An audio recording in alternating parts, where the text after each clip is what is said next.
just fall into a dream. My next guest is the reason why League City has one going on 2 dog parks and also runs the family business that is a hidden gem in the Houston area, if not definitely the League City area.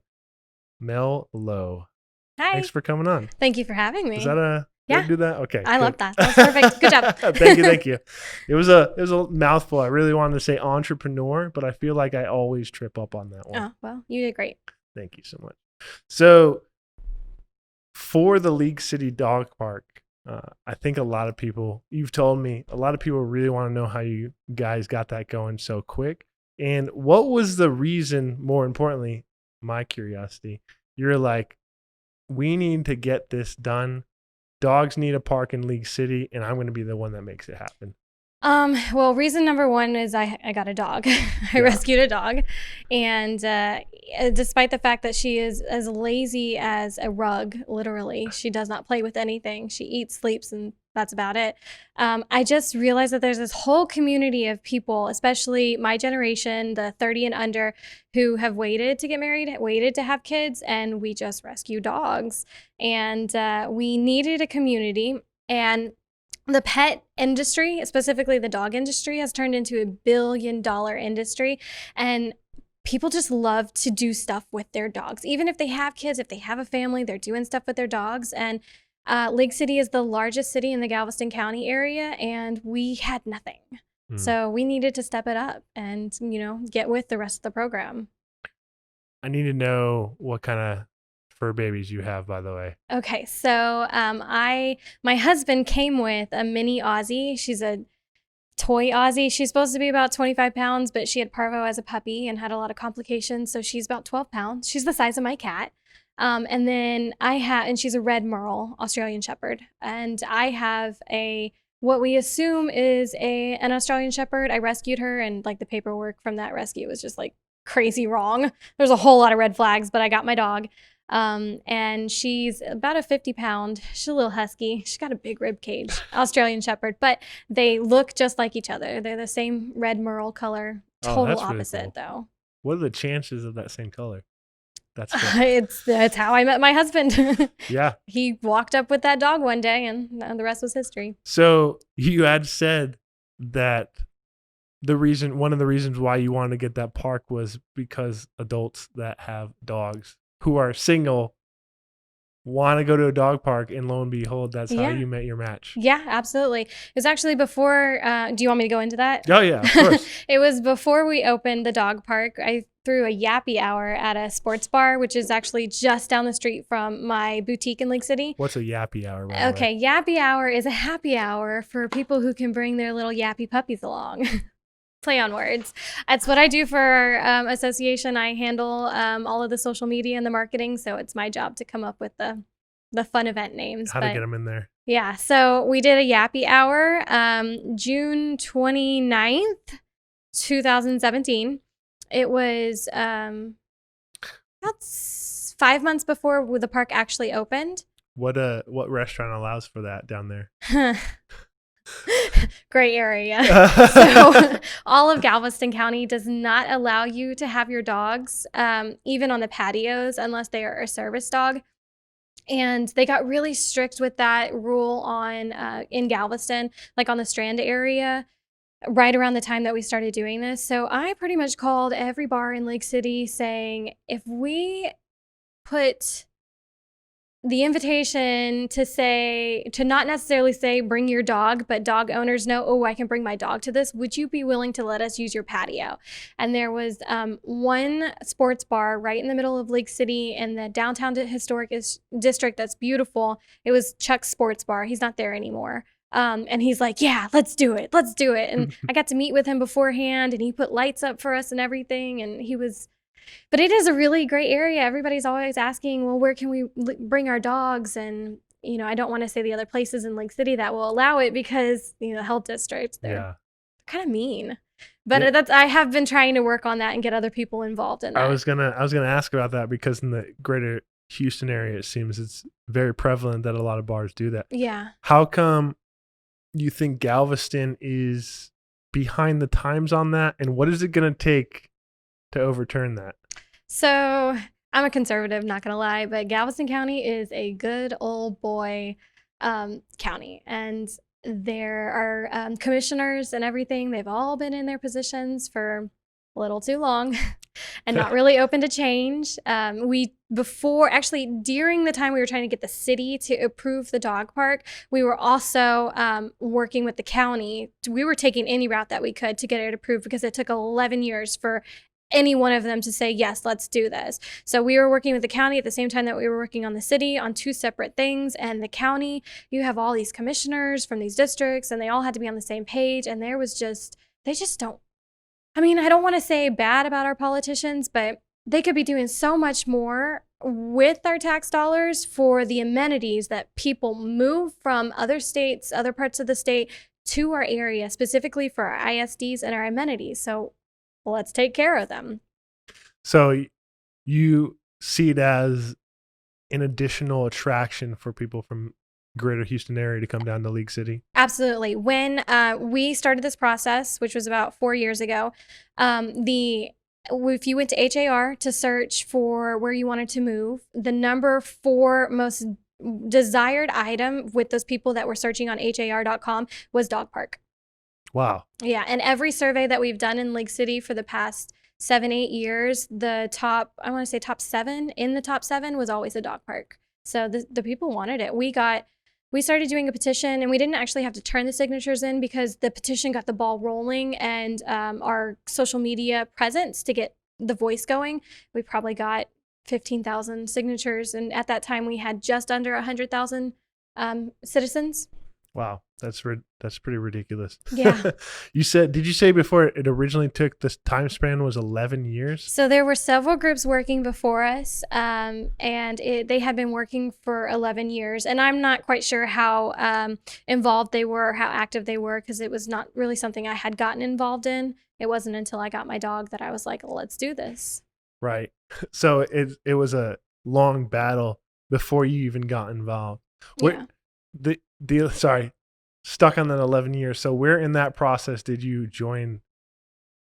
So those were different groups and we joined probably in that 10-year mark. I didn't mean join because I know the association you created. Our association was created right around that 10-year mark. And we had some people who had previously tried to work on it, but I think one of the reasons that maybe it didn't necessarily succeed in the past was because there was, I don't want to sound bad in saying this, but there was we had to think way outside the box and figure out how to get this deal going on and then work on this deal because that may not be working. And so the group that we had created were such motivated, amazing, mostly women, and we're really appreciative for them. And there was just so many wheels spinning at the same time.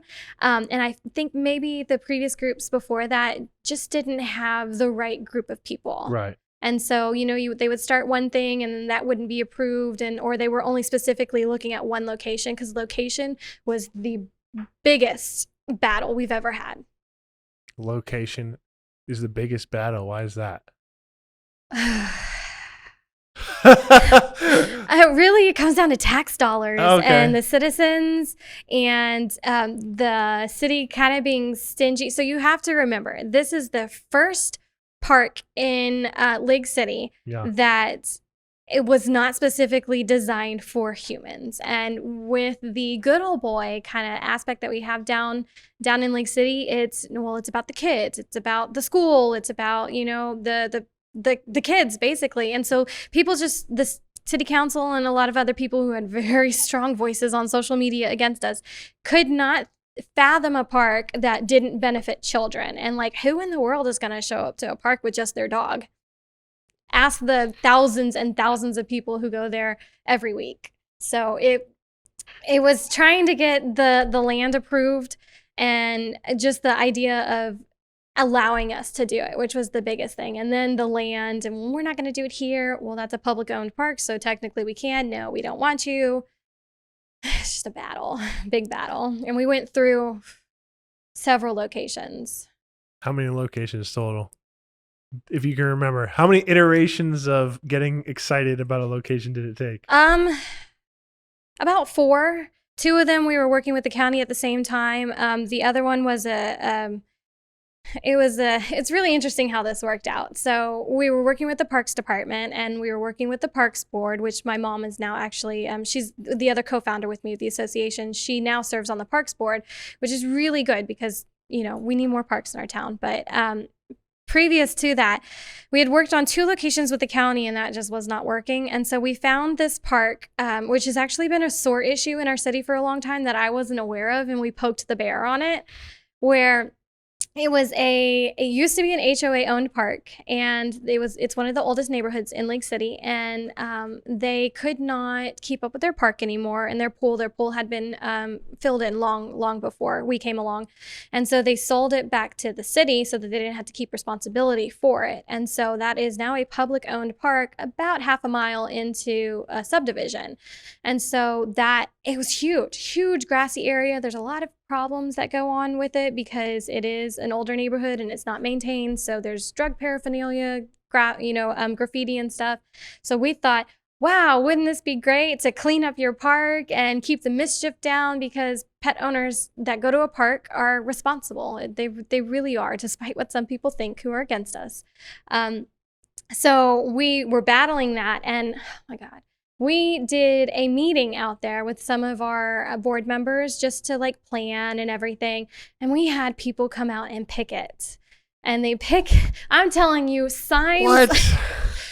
And I'm like, grandparents' age, people my grandparents' age surrounded us at a picnic table with these signs. And I have a video of it somewhere on the dog park page. And they're screaming, "We don't want your trash here. You can't be here." And I was like, well, wait a minute. It's a public park. So yes, I can be here. So don't even start on that. And then one of them, I know I turned around at some point and said, "Does your grandson know you're here?" Because like he was just being so obstinate. We ended up having to call the police because we were at a picnic table and they had surrounded us and they wouldn't let us leave. So we ended up calling the police, and the police are like, "Look, you old geezers need to leave. Oh, man, just let them have a public meeting in a public park. Go stand on the sidewalk if you don't want it." Gosh. But while that whole battle was going on, the city came to our association and said, "Hey, we have the old water treatment facility in Lake City. We still need access to the big like valve or whatever they have to get into, but we have almost 5 acres that we could fence. And it's already plumbed, and the park is already maintained by staff. So how about we do this?" So we had a bunch of our haters focused on what was going on in this small park while we did that, and right under their noses. Oh man, it got done really quickly. So you had a bit of a distraction campaign. Yeah, we didn't go into it with that. It just happened to work Decoy. that way, and we are so thankful. And I really think that's why. In the meantime, we got a new city manager, and he is by far the best thing that's happened to our city. John Baumgartner, amazing man. An amazing last name. Yeah. That's crazy. Now, from the last like handful of minutes, I've noticed a trend of a lot of hate towards what you would think would be something that's welcome with open arms. How come people in general are so, at least in that area, so against a park for dogs? I don't think I've ever really met more than maybe a handful of people that really don't like dogs. So I know you kind of touched on it, and it seemed it was because they wanted to be focused on kids instead and not just a dog park. But what do you feel like the real reason they were picketing you Okay, well, at a park? These same people who picketed us also fought. We have a park in downtown district, which is wonderful. It's the park that I grew up, League Park. And they redid, it's called the Boundless Playground. They redid the entire playground equipment so that it's wheelchair accessible. And it cost us $1 million, which is a lot of taxpayer dollars. But those same people who picketed the dog park and didn't want the dog park also fought that playground. So I don't think it has anything to do with amenities and pleasing people and bringing people to our town. I think it has everything to do with tax dollars and not being able to accept change. I don't know. There's a certain age Fear of change. generation in our town and a lot of, good old boy southern cities in Texas and in the South in general. They just are okay with the way everything is. And they're the ones that complain about our traffic on the streets and why we have to have so much construction. And take Sugarland, for example. Sugarland is fabulous because we went out there with their engineers for their dog park. I think one of the city council members showed up, their parks department, a couple of people showed up with us. We took our parks department, the guy in charge of it, his name is Chen Wei, and I think the engineer with our town, he came out, drove to Sugarland with us, and we looked at their park, and then we looked at the rest of their city. Like, their dog park was fabulous.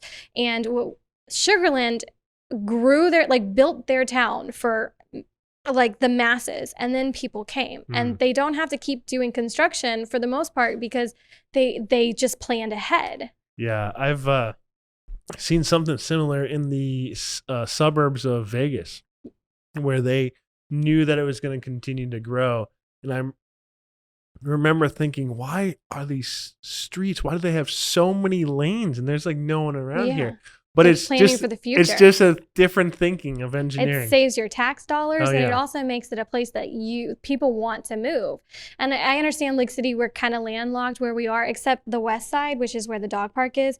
40% of the land is undeveloped. So there's plenty of room for growth, but we have these people who fight change and progress and growth. And I mean, that's everything from fixing our drainage to building dog parks. It's insane. Yeah. Almost half of the land is undeveloped. That's insane. Yeah. And a lot of it comes down to tax dollars. And that was the number one argument that we had from people fighting us. But it didn't matter how many times we told them not a dime of your tax dollars is going into building the park. They still used it.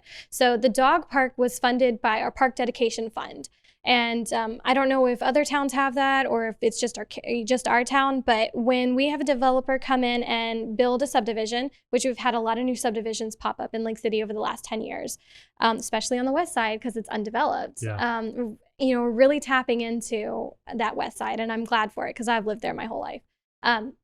But when developers come in and they build a residential area, they either have to dedicate green land for a park or they give us a chunk of change. And most of them just give us a chunk of change. So we've had several $1 million just sitting in this fund that it can only be used on public parks. It can't be used on our animal shelter. It can't be used on our roads, drainage, infrastructure, anything like that. So we were able to tap into that. And $150,000 is all that went into building that almost 5-acre park. Wow. And that seems like really well done. Yeah. 47% of the park, all the amenities in it, every water fountain and bench out there was privately donated. So the way that we had to make this work was we had to prove to the city and to our city government, we want this so much that we're willing to put our own money into it. And our frustration with that was we have all these parks and all of these other towns are building these parks, but how many private citizens are saying we want this park so much we're going to literally pay for it? And that's what happened here. So not only did you have an amazing total budget that you ended up using, but then you got enough citizens in the Lake City area to small businesses sponsor. How much did you get from the sponsorship? Just at ballpark. I think ballpark, it's probably going to be maybe give or take $80,000. So you paid for over half the park. Yeah, every sign in that park was donated by a business in Lake City. Every bench has somebody, every trash can, every poop bag dispenser has a business or a nonprofit or an individual's name on it because they donated it. Man, I think the best company, if that company is listening to me, to sponsor the poop removal one. I know there's a lot of companies out there that do poop removal in people's yards. That would be like the perfect spot. We're building a second park, That'd be a perfect spot. I mean, we're gonna have more poop dispenser bags. I think the one I use is called Duty Calls. So I'll have to let them know. My neighbor uses that. It's one of the services I don't think I can ever do without. Really? Because now that I know that exists, I'm like, it's oh my nice. God, that's so amazing. How big is your dog? I have 2 dogs. So I have one, Cody. He's the older gentleman, and he's about 60, 65, and then Kylie is about 45. So That's some big poop. Yeah, between the two of they're them. definitely not small pebbles. That's for sure. They're definitely not small pebbles. Going back to the budgeting though, which is still wild that you guys got donated over half of that. Well, first of all, what percentage was when you originally were thinking, because you were saying it was a dime out of the tax dollars? Not a dime. It was not a dime. Not a dime. There was no dime out of the tax dollars until we Oh, had not to. a single dime Not a came- single dime okay. because it came out of that park dedication fund, which was Oh, funded I by got you. developers. Yeah, I had a little misthought there because I was thinking that you originally proposed it and then knew about the fund. So Nope. so after the fund, $0 came out. Yeah, and even our engineers, everything was in house. Oh wow. Yeah. So aside from doing everything in the house, what other practices did you guys put into motion that made sure it was so cheap? Because that sounds really cheap to me. I don't know about parks, but that sounds cheap. It's extremely cheap. And well, we spent a long time looking for companies that would do all of the amenities that we needed, the park benches and everything, and trying to find the best price for that. We would go and seek out small businesses to donate these items, to purchase a bench, put your name on it. It's advertisement that way, and every piece of material that's in that is 100% recycled, built out of 100% recycled material, and then it has a lifetime warranty. So as long as that park exists, your park bench with your name is going to be in there. All of the fundraising that we did so much fundraising, vendor events, we did a brick drive. So before the park opened, you could purchase a brick that you can go pick out a symbol of it, and then you put a quote on it. So when we literally did everything that we could, it came down to pennies and dimes. Oh, that's epic. Yeah, it was a lot of work. Yeah. Well worth it though. Yeah, well, the smile on your face says it all. So how at the end of it all, when you finally got it done, I was not going to ask how relieved were you, but when you look back on it, because you're gonna have this the second time now, but what would you have done differently, and what have you really learned from it where you're like, okay, that was dumb, or this was super smart, or this is something that I would change? And because I'm sure you're bringing it to the next park, all that experience. Well, the second park's it's just breezy. It's Yeah. so wonderful. Yeah. It's just it's epic. It's amazing.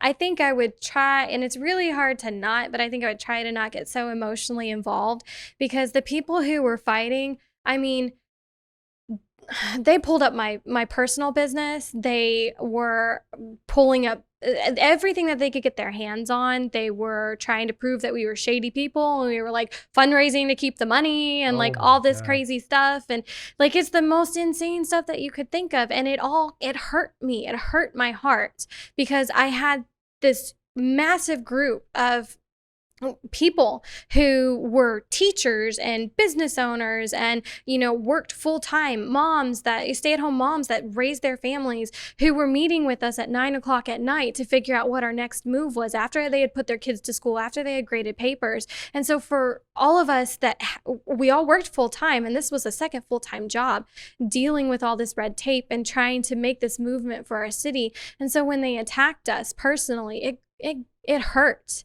It really hurt to the core, and it also disappointed me about my city and the track that we were on. So I wish I could say that I wouldn't let it get to me so personally, but it's almost impossible. And Yeah. as far as doing everything right, I think our best thing that we did was surround ourselves with really strong volunteers who were not going to take no for an answer. And then we got That's great. the voice from social media. We had a strong social media campaign, and I think the city just couldn't say no after that. we put them into a corner they Yeah. couldn't back out of. That's crazy that they thought you would be scamming, because you were saying how all of the politicians didn't want it because it wasn't related to kids. And if you were actually scamming, the path of least resistance would be Let's get something approved easily. yeah, right. Yeah. I mean, why would I choose the hardest thing? I know, that's always makes no sense, and people don't really think past their nose, right? Yeah, that's for sure. But obviously, you said you got really emotionally into it. Was there a time where you're like, I don't think I could do this anymore? Oh, all the time. All the time? I'm very thin-skinned, and when people started attacking my mom because she co-founded this with me, and seeing my friends get targeted, like it just it hurts. I'm not designed for that. I'm not designed for politics. And luckily, right around that time, we had one specific city councilman. His name is Nick Long. Just like gung ho. All these amazing last names, by the way.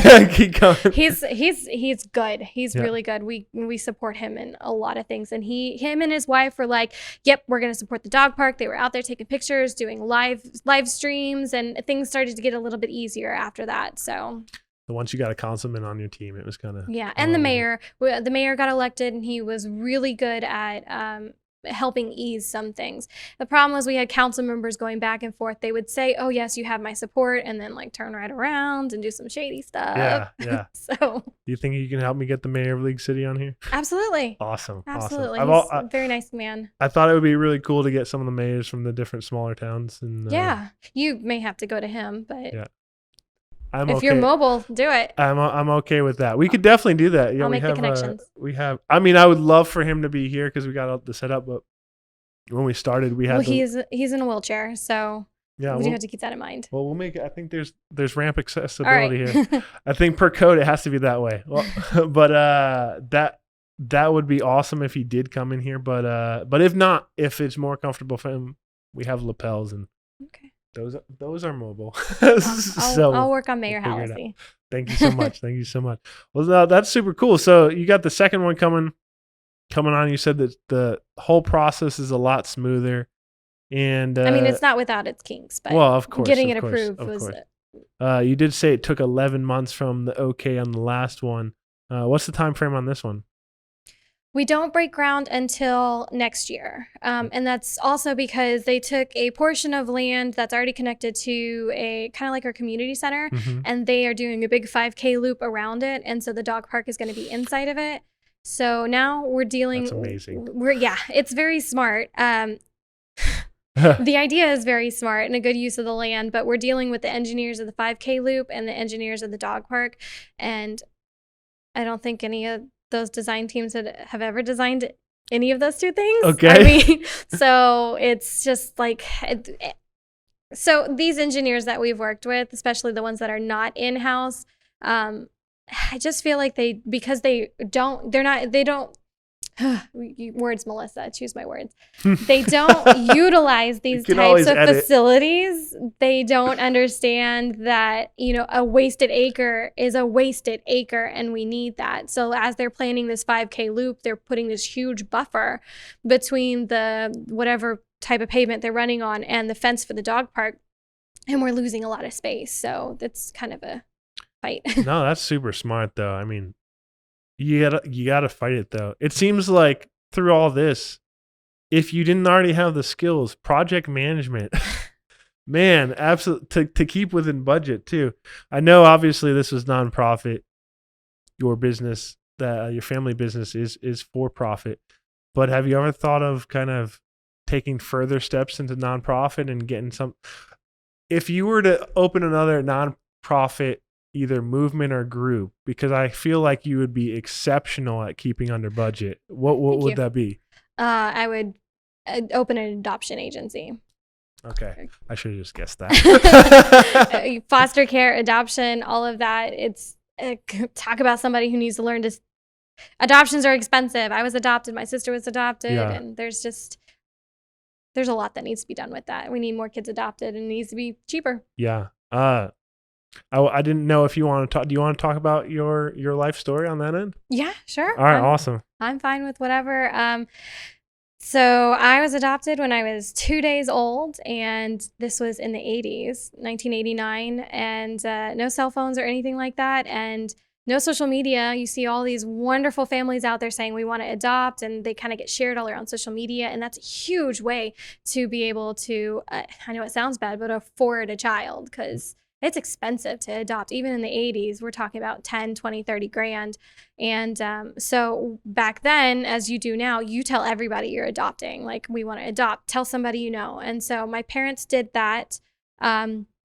in the church specifically. And it was, my mom said it was 7 people, 7 points of contact between the first woman between my mom and my birth mother. And one person in there said, yeah, my friend's daughter's niece is having a baby. My mom, I don't know if she got a phone number or whatever, but my parents were headed out of town and decided to stop by this woman's apartment, hoping to like talk to her and say, can we have your baby? I mean, when you want to be a mom and you want to have a family, you'll go to extreme lengths, especially if you can't physically have a child, which was my mom's case. Right. And so they stopped by this random woman's apartment. Somehow she got her information, and she opened up the door with me on her arm.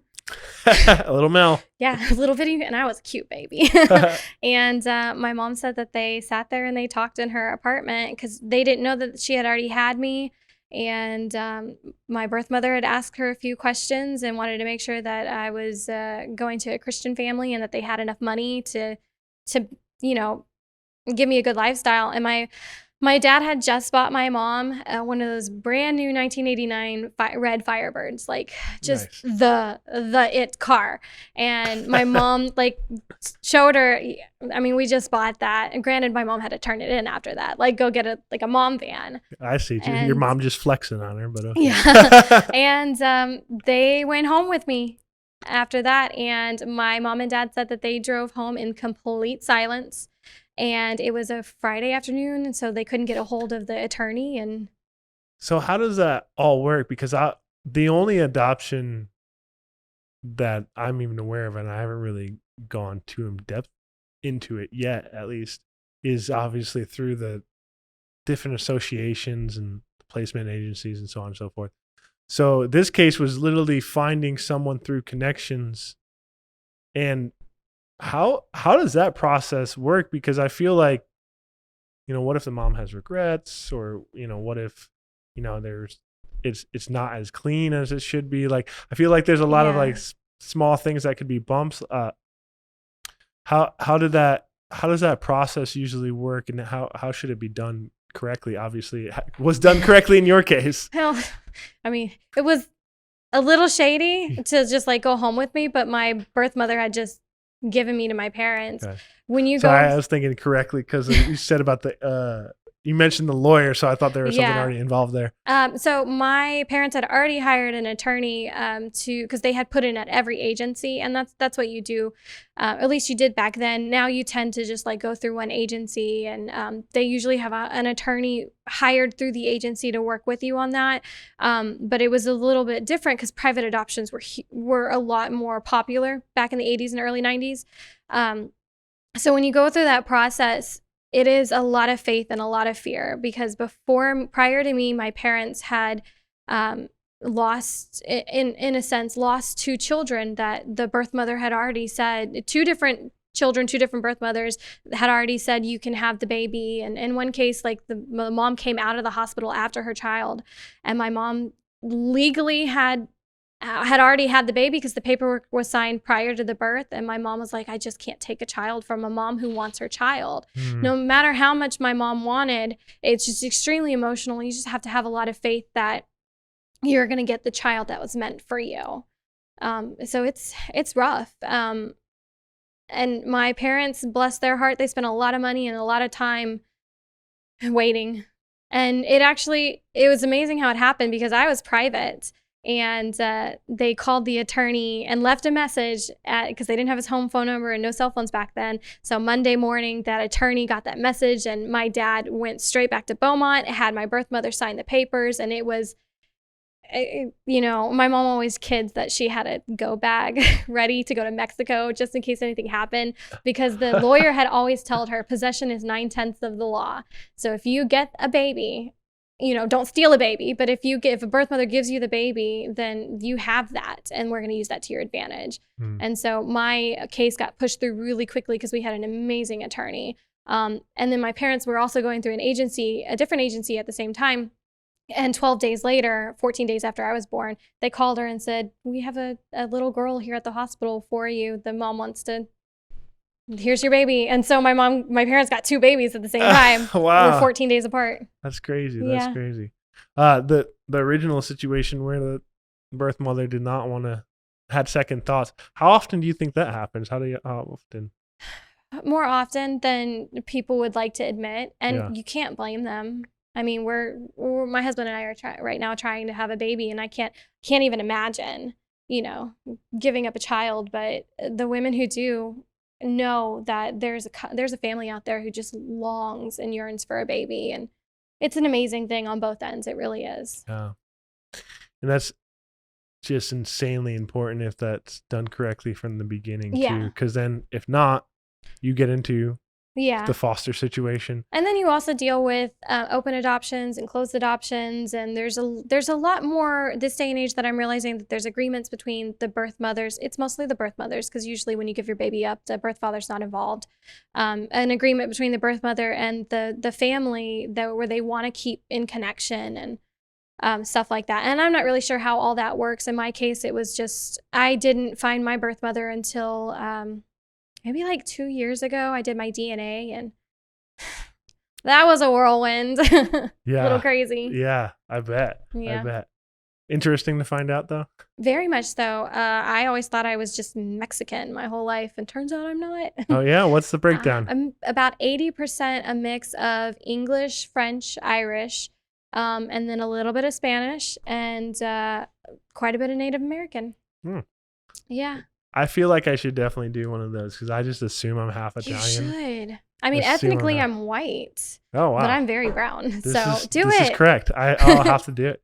Of course. Well, obviously, you got the whole park going, and you were against just insane odds, it seems. Yeah. Our association did an amazing job. Yeah. Do you have any, by the way, do you have anyone you want to call out on this that you really want to thank for the help? My mom. Yeah. My mom, Sandra, is... Of course. She's just, she was a politician, and my dad was a politician, which explains a lot of like how I am, I am. And we were homeschooled, so we were always in the campaign headquarters. So it's just like in my blood. But my mom did an amazing job, and our volunteers are just, there's so many to name, and I don't want to leave anybody out, but from cold calling businesses to get awesome. Donations. That's what I like to hear right there. Showing up to events to sell a $5 t-shirt or a $5, actually reverse that, $10 t-shirt, $5 bumper sticker. Like every penny those volunteers fundraised for, and it's just, they're amazing. They're amazing people, and they've done such wonderful jobs. That's awesome. By the way, before I forget, where can someone, if they want to donate to the new park? Yes. Where can they go? You can go to our website, League City Dogpark Association.com. And we'll try to do some after production magic and put that up there. Dog Park for League City is our Facebook page. Yep. Well, it's our group. And then League City Dog Park Association is our Facebook page. And then all of those have a link to PayPal, which you can use our Gmail on PayPal if you want to, League City Dog Park Association @gmail.com. Awesome. Are you guys selling any of the bricks, or is it the same situation as before with the sponsorship? So this park is going to be, the second park that we're doing is going to be colorful and vibrant and bright, like neon colors. It's a really cool vibe we have going on. So it's going to be a little bit different. Everything in the first park is kind of like woodsy green, just really peaceful, natural out there. So I'm not quite sure if we've decided on the bricks just yet, but I do know that we have everything that you can purchase to go into the second park, from the poop dispensers to benches to shade structure. We really need a shade structure. So they can message me, find the Dog Park Association, email us. My cell phone number is out there on everything. I answer the phone for everything from my business to the dog park. So just find a way and I will sell it to you. Well, that's great. And I think this is going to naturally conclude it. Thank you so much, by the way. I think that flowed really well towards the end. Thank you for obviously plugging it extremely well. I feel like you have that well rehearsed. Thank you. But anyways, guys, thanks again for tuning in. Of course, if you have any questions for Mel, even though there's not exactly a way to communicate on the podcast, you can, of course, go to YouTube, Texas Tea Podcast, and put it down in the comments. below, and I'm sure she will be more than Oh, happy absolutely. to answer it. I'll be trolling it, believe Trolling me. it, just like watching. Thank you for having me on in the Of association. course. No, it was really good. It was really interesting to hear about that whole process because, man, it's quite a journey, it seemed like. Yeah, it was. But anyways, until next time, guys, I always feel cheesy when I say that. Until next time, Texas Tea Podcast, where the tea is hot and the stories are cold. No, that's not the tagline. That's not the tagline. Talk to you guys later. Have a good one.